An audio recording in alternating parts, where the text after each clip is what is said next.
శ్రీమాత్రే నమ. జై గురు దత్తాత్రేయ నమ. జూలై 27 నుంచి డిసెంబర్ 11 మధ్యలో వక్రగమనం పొందబోతున్నటువంటి శని భగవానుడు కన్యా రాశి వారికి తిరిగి మంచి రోజులు తీసుకురావడం జరుగుతుంది.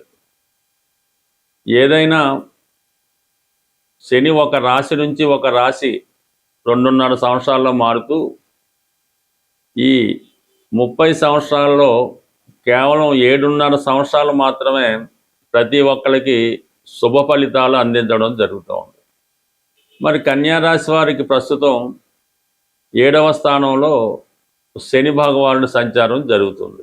7వ భావం మీద అంటే సాధారణంగా వివాహం ఆలస్యం అవడం, భార్యాభర్తలకు ఎడబాటు, ఈ విధంగా ఫిజికల్ సుఖం లేకపోవడం, కొన్ని ఇబ్బందులు అయితే నడుస్తుంటాయి. అయితే ఇప్పుడు ఈ జూలై 27 తర్వాత డిసెంబర్ 11 మధ్యలో సుమారు 138 రోజుల పాటు శని అత్యంత బలవంతుడు తన శుభస్థానం అయినటువంటి 6వ స్థానం మీద తన దృష్టి పెట్టడం జరుగుతుంది. శని అక్కడే ఉంటాడు, కానీ స్పెషల్ డ్యూటీగా గతంలో తాను విడిచిపెట్టినటువంటి 6వ భావం మీద స్పెషల్ డ్యూటీగా రావడం జరుగుతుంది. అంటే గతంలో అక్కడైనా మన పెండింగ్ పనులు ఉన్నాయా, మనం ఏమైనా పని చేయకుండా ఆలస్యమా, లేదంటే ఈ జాతకుడికి ఏమైనా కష్టపెట్టవలసిన మిగిలిపోయా, లేదా సుఖపెట్టవలసి మిగిలిపోయా, ఇవన్నీ కూడా ఇంకొకసారి జాతకుడికి మరొక అవకాశం ఇవ్వడం జరుగుతుంటుంది. అది మంచి అయినా చెడైనా అది మీరు చేసుకున్న దాన్ని బట్టి ఉంటుంది. అంటే శని ఎప్పుడూ కూడా ఒక క్రమశిక్షణకి కారకుడు. అంటే ఒక పోస్ట్ మ్యాన్ లాంటి వాడు శని భగవానుడు. మీ జన్మజాతకంలో ఏదైతే మీ యొక్క రాసి పెట్టి ఉందో ఆ భగవంతుడు మీ మీద ఏం రాశాడో అది అమలుపరచడం మాత్రమే శని యొక్క పని తప్ప శని కావాలని ఎవరికి ఇబ్బంది పెట్టడం, ఊరికే ఎవరికి ప్రతిఫలాన్ని కూడా ఇవ్వడం. అంటే ప్రస్తుతం మీరు 6వ స్థానం మీదకి వచ్చాడు కాబట్టి ఉద్యోగపరంగా మీకున్నటువంటి సమస్యలు అక్కడ మీకు రాహుతో కలిసి ఉండడం వల్ల మీరు సినిమా పరిశ్రమలో ఉన్న వాళ్ళకి మంచి అవకాశాలు రావడం జరుగుతుంది. అలాగే మీరు సాఫ్ట్వేర్ రంగంలో ఉన్న మరింత అభివృద్ధి మీకు రావడం జరుగుతుంది. అలాగే మీరు రైల్వే డిపార్ట్మెంట్ కానీ సెంట్రల్ గవర్నమెంట్ సర్వీస్ కానీ ఇటువంటి వాటిలో ఉద్యోగం కొరకు ప్రయత్నం చేసి ఉండి ఏదో కారణం వల్ల విఫలం అవడం, ఆ పరీక్షలు పోస్ట్పోన్ అవ్వడం, ఇంకొక కారణాల వల్ల రద్దయి ఉండడం ఉంటే తిరిగి ఈ సమయంలో మీరు తిరిగి ప్రయత్నం చేయడం వల్ల గతంలో పోగొట్టుకున్నటువంటి ఉద్యోగం లాంటిది ఏదైనా మీకు తిరిగి పొందడం జరుగుతుంటుంది. ఇక ప్రధానంగా ఇంకోటి ఏంటంటే కోర్టు సమస్యలు, ఏదైనా విడాకుల సమస్యలు ఉన్నాయి, కోర్టు సమస్యలు ఉన్నాయి. మీకు ఎవడన్నా ధనం మీ దగ్గర తీసుకొని తిరిగి ఇవ్వటం లేదు, అలాగే మీ ఆస్తి ఇతర స్వాధీనంలో ఉండిపోయింది, మనకి ఎవడు ఇవ్వటం లేదు, అంటే మీ పెద్దవాళ్ళు మీకు ఆస్తి పంచడం లేదు, ఇటువంటి చికాకులతో ఉన్నవాళ్ళు కూడా మరి శని వక్రగమనంలో మీరు ప్రయత్నం చేయవలసి ఉంటుంది. ఈ ప్రయత్నం చేయడం వల్ల కంప్లీట్గా మీకు ఇటువంటి కోర్టు సమస్యలు కానీ బంధువులతో విరోధాలు కానీ అవి కంప్లీట్గా పరిష్కారమై, అంటే వాళ్ళని గొడవ రూపంలో కాకుండా బెదిరించి కాకుండా బతిమాలే దూరంలో వెళ్ళినప్పుడు మీ తప్పుంటే ఒప్పుకొని వాళ్ళని రిక్వెస్ట్ చేయడం వల్ల కంప్లీట్గా మీకు న్యాయం జరుగుతూ ఉంటుంది. అలాగే ప్రధానంగా ఏంటంటే హెల్త్ పరమైన ఇబ్బందులు, 6వ స్థానంలో రాహు శని యొక్క ప్రభావం కూడా రావడం వల్ల కొన్ని దీర్ఘకాలిక వ్యాధులు ఈ కన్యా రాశి వారికి ప్రస్తుతం ఇబ్బంది పెట్టే అవకాశం ఉంటుంది. సో అటువంటి వ్యాధుల నుంచి కూడా మీరు కేవలం వైద్యం మీద మాత్రమే ఆధారపడకుండా అది క్రమశిక్షణతో కొన్ని అలవాట్లు మానుకొని ప్రకృతిపరంగా మరి క్రమశిక్షణతో సాత్వికమైనటువంటి సింపుల్ ఆహారాన్ని తీసుకోవడం వల్ల కంప్లీట్గా మీకు ఉన్నటువంటి ఎటువంటి భయంకర వ్యాధి అయినా సరే, అంటే పేర్లు చెప్తే భయపడతారు, అది సింపుల్గా అయితే చర్మ వ్యాధులు లాంటి పెద్ద అయితే ఇప్పుడు వద్దు ప్రస్తుతానికి, కానీ అటువంటి వాటి నుంచి కూడా మీరు బయటపడే అవకాశం ఉన్నది ఈ జూలై 27 నుంచి డిసెంబర్ 11 మధ్య. ఏదైనా దీంట్లో భక్తి, విశ్వాసం, నమ్మకం, కంప్లీట్గా ప్రశాంతమైన జీవితం గడపడం, అలాగే మీలో ఉన్నటువంటి ఈర్ష్య, కోపం, అసూయ, ద్వేషం, కోపం, పగ ఇటువంటి అన్నీ కంప్లీట్గా వదులుకోవడం వల్ల ఇటువంటి దీర్ఘకాలిక అనారోగ్య సమస్యల నుంచి బయటపడడం జరుగుతూ ఉంటుంది. ఏ వ్యాధికైనా ముందు మీలోంచే మీ మనసు, మీ ఆలోచనలు, మీ కర్మలు బట్టి మీ రోగాలు కూడా వస్తుంటాయి.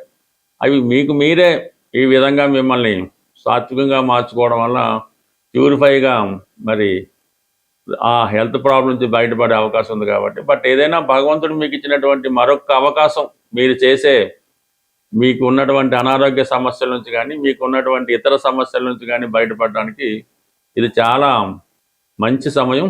మీ ప్రయత్నంతో మీరు మాత్రమే తగ్గించుకునే అద్భుత అవకాశం ఇది.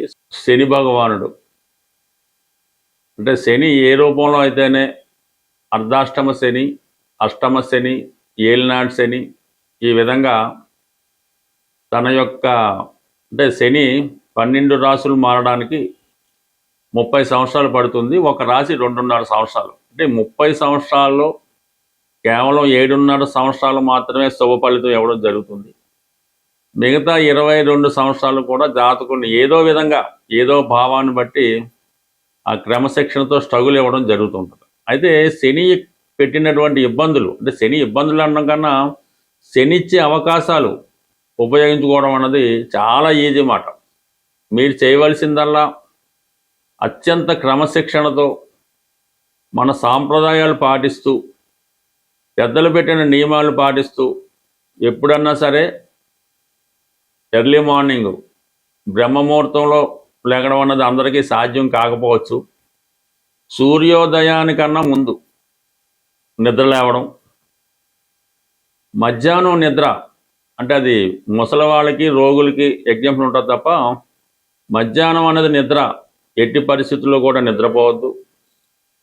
ఈ విధంగా ముందు ఈ క్రమశిక్షణ పాటించడం, ప్రతిరోజు కూడా మీ యొక్క కుల ఆచార ప్రకారం దైవనామ స్మరణ చేసుకోవడం, కుటుంబంలో పెద్దల్ని గౌరవించడం. అంటే మెయిన్గా శని యొక్క మీకు ఎంత ఇబ్బంది పడి జన్మశని అయినా అవనవండి, అప్పుడు మీరు ఏం చేయాలంటే అనాథ శరణాలయంలో ఉన్నటువంటి వృద్ధులు ఇప్పుడు చాలామంది అక్కడ చేయించేస్తున్నారు కదా, అక్కడ ఉన్నటువంటి వృద్ధుల్ని అంటే సేవించడం అంటే పూర్వంలాగా ఏమి కాళ్ళు నొక్కడం అదేం చేయక్కర్లేదు. మీరు వాళ్ళకి అడిగి మీకు ఏంటి బాబు అవసరం, మీకు ఏమైనా బిస్కెట్లు కావాలా, లేదంటే ఎన్నో మంచీలు తాగుతారా, లేదంటే ఎన్నో మందులు తెచ్చి పెట్టాలా, అంటే వాళ్ళకి ఏదైనా ఇలాంటి సేవ చేయడం మీకు ఇష్టమైతే వాళ్ళకి ఫిజికల్గా కూడా సేవ చేయొచ్చు. ఈ అంటే మరి ఈ సత్యసాయిబాబా ఉన్నప్పుడు ఈ నారాయణ సేవ అని వాళ్ళు ఈ బాబా డెవోటీసు ప్రతి వారం ఈ నారాయణ సేవని చేస్తుండేవారు ఈ సత్యసాయిబాబా డెవోటీస్ వాళ్ళు. సో అది కూడా వాళ్ళకి అంటే బాబా వారు ఆ విధంగా వాళ్ళతో చేయించి వారి యొక్క శనిని యాక్టివేట్ చేయించి వాళ్ళకి మంచి మార్గంలో నడపడానికి అవకాశం ఇస్తుండేవారు ఆయన బాబా గారు.